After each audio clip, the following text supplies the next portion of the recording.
Goodly की कहानी में सभी दोस्तों को स्वागत करता हूँ। दोस्तों, हमारी लाइफ में किसी के वजह से जाने अनजाने में बड़ा नुकसान या कुछ बड़ी घटना घट जाती है जो हम भुला नहीं पाते हैं। हम उसके ऊपर बदला लेने के लिए सोचते रहते हैं, जिसके कारण हमें और भी भारी तकलीफ में गुजरना पड़ता है।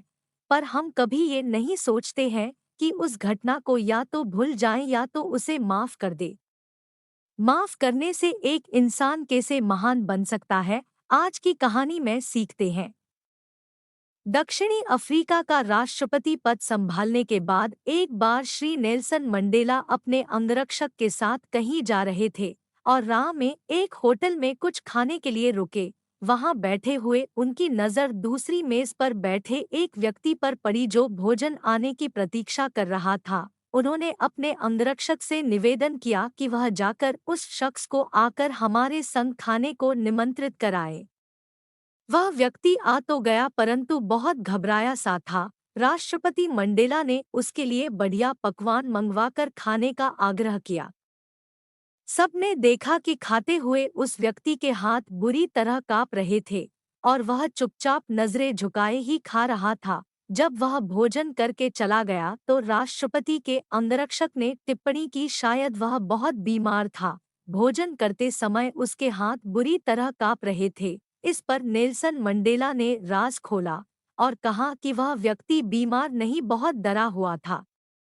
उसे लगा कि मैं उसके साथ वही सलूक करूंगा जैसा जेल में वह मेरे साथ किया करता था।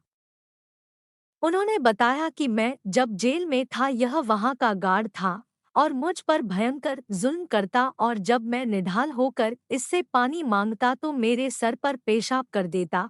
अब मेरे हाथ में सत्ता है तो उसने सोचा कि शायद मैं उससे बदला लूंगा, परंतु बदला एक ऐसी भावना है जो कौम को एकजुट करने की बजाय बर्बादी की ओर ढकेलती है।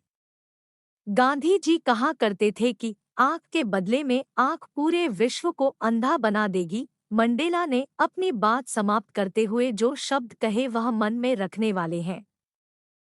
उनके अनुसार कमजोर शख्सियत वाले व्यक्ति क्षमा करने को टालते रहते हैं, जबकि मजबूत व्यक्तित्व के लोग क्षमा करने में देर नहीं करते। ताकत रखते हुए भी मुआफ कर देना सबसे मुश्किल काम है, परंतु सबसे अच्छा काम भी वही है।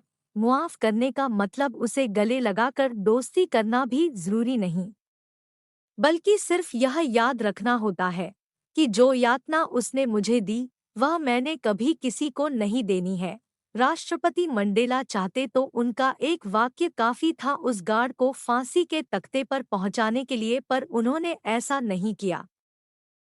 ऐसी विचारधारा वाले लोग ही शक्ति और सम्मान के हकदार होते हैं। दोस्तों, जिंदगी में माफ करना सीखो। बदला लेने की सोच हमें बेहद बड़ा मुश्किल में डाल सकता है। अगर ये कहानी आप सभी को पसंद आया हो तो मेरे चैनल को शेयर और सब्सक्राइब करना मत भूलिए। धन्यवाद।